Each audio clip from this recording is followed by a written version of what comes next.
Bill.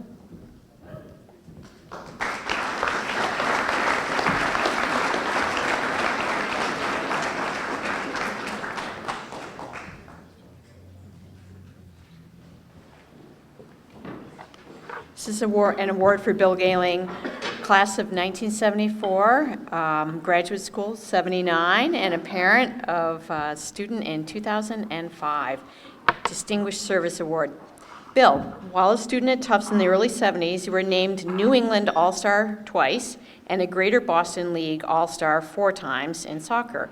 The Jumbos won 4 Greater Boston League championships during those years, and you set the all-time scoring record of 39 goals and 101 points, and that record lasted until 1999. In 1979, you were named head coach of the Tufts women's soccer program, and from 79 to 1998, your team had a 62.9 winning percentage.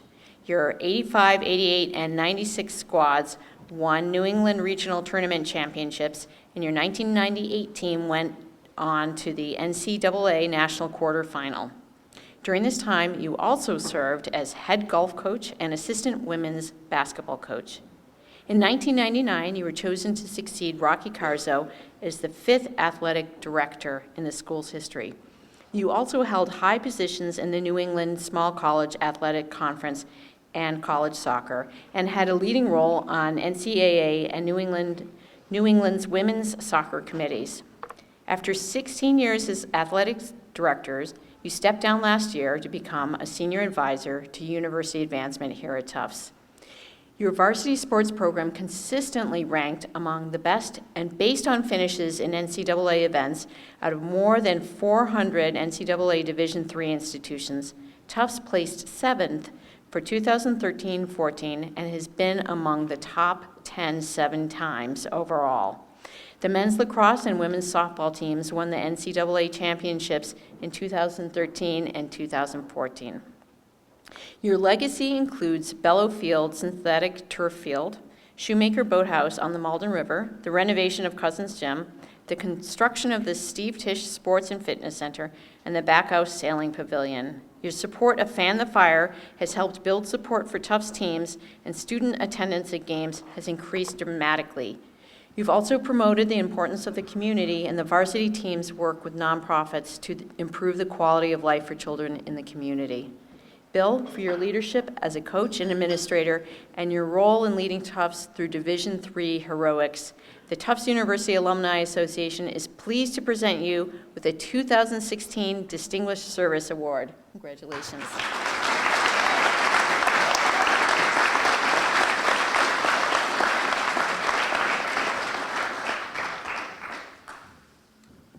These are I'm in trouble. Thank you, Kate. I do want to say in 1999, when that guy started scoring all those goals, I tried my best to get him declared academically ineligible. But unfortunately, it didn't work.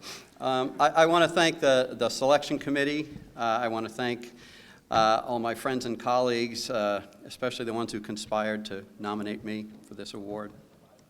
I'd also like to congratulate all of the what I consider young alumni award winners here tonight. It was really enjoyable learning about your stories and your impressive accomplishments, but also your impressive remarks. It's really been fun to listen to all of you talk about the things that you've done. Today's been kind of a hard day for me.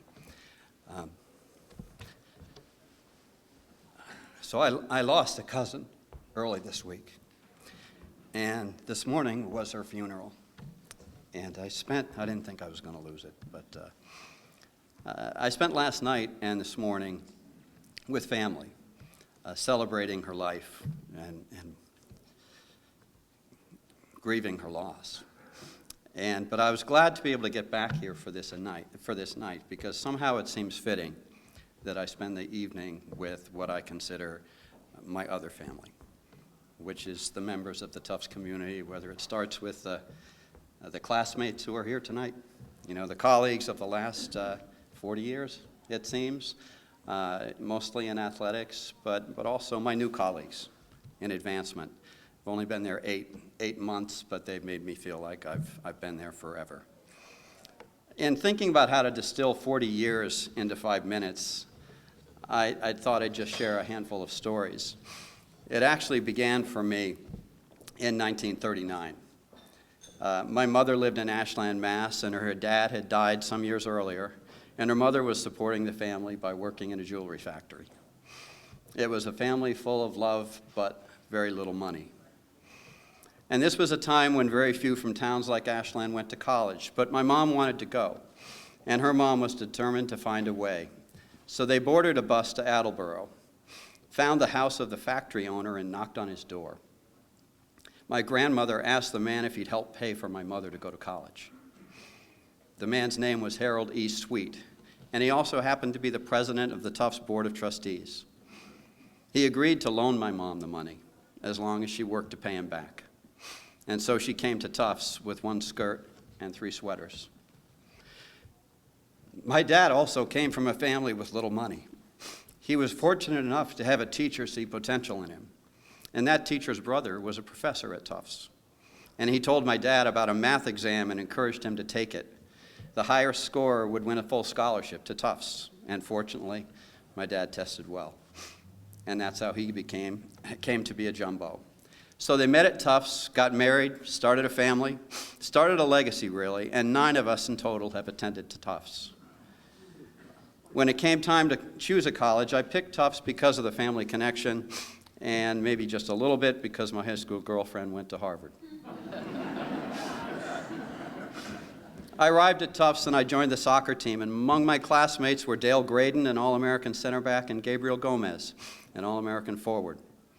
Together, along with many other great teammates, we achieved a lot of competitive success. This group represents what I love most about teams. No one person can win by themselves. It takes the right mix of talents and willingness of individuals to commit to the good of the whole for a team to reach its potential. And we had that. Last fall, when the Tufts soccer team was making their amazing run to the NCAA title, one of the players asked me how I thought my team from the 70s would do against his. Being a humble guy, I quickly responded, "You guys would probably kill us." As he smiled, I paused and then added, "Of course, we're all in our 60s now."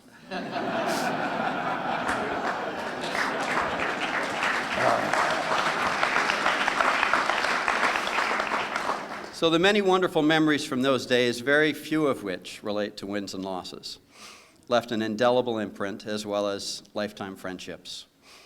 I was also a Beelzebub while at Tufts, and I don't know if you could even do that today. And the Bubs have been another strong point of ongoing connection for me. And a few years ago, when they did that whole thing with the sing-off, I became really cool to the students in our... It's like, "You were in the Bubs?" "Oh, yeah, I was in the Bubs." Well, so a few years after graduation, I returned to Tufts to get a master's degree with the intention of starting a career in teaching. Walking down the street one day, I ran into a man named John White, who told me they were starting a women's soccer team, and they were looking for a coach. I sometimes wonder where I'd be if I hadn't run into John that day. So I went to see Rocky Carzo, the AD at that time, and I said, "I hear you need a coach for the women's team." He said, "You want it?" I said, "Sure." He said, "You got it." I aced that interview big time. So during the early years of my coaching career, I was thinking that this coaching gig was temporary, when one day I received a poem in the mail, written by a team member upon her graduation. It spoke of tradition and trust and respect and strength, all these things she got from being on our team. And the final stanza read, "A new life awaits me past brown and blue. I turn to the field and remember you." I knew then that I wanted to make coaching a career. There's an incredible power and lifelong educational impact in the experience of competitive sports. I coached for 20 years, and there are far too many team members and memories to single any out. They were and are all special in their own way. I loved every minute of those 20 years, and the one regret I have about becoming AD was that I had to leave the coaching behind. But back to the journey. When coaching, I began to take on administrative tasks for Rocky. One job led to another, and over time, Rocky gave me increasing responsibility and opportunities in 1999 when he retired, and with his support, I applied for and was selected to be his replacement. Back in the 40s, the AD was a man named Pop Houston. My dad, upon hearing that I'd been named to the AD position, said, "I can't believe my son will sit in Pop Houston's chair." Well, I was AD for 16 years, and I'm very proud of the progress that occurred during my tenure, thanks to the great work of so many. We did GPA studies that showed athletes do as well in the classroom as non-athletes. We hired coaches who are good communicators and team builders, passionate, energetic ambassadors for Tufts, who embrace the role of mentor and understand why Tufts invests in athletics. We built strong, mutually respectful relationships on the Hill. And the Board of Advisors, under chairs Steve Epstein, Varney Hintlian, and now Ted Tye, continually and persistently advocated for the importance of athletics at Tufts. And today, athletics is respected and celebrated on campus and off. Through efforts like Fan the Fire, we've made great progress towards uniting one Tufts. That our athletes work to improve the lots of others who are less fortunate through organizations like Team Impact, Level the Field, Special Olympics, etc. And our teams win a lot while representing Tufts in a positive manner. In regards to winning, some think winning doesn't or shouldn't matter. They miss the point and value of competitive sport. It is because we care so deeply about winning that all the educational value happens. But others think winning is all that matters, and they also miss the point. Because the true value of sport lies in the process in pursuit of the outcome, the striving, not in the outcome itself.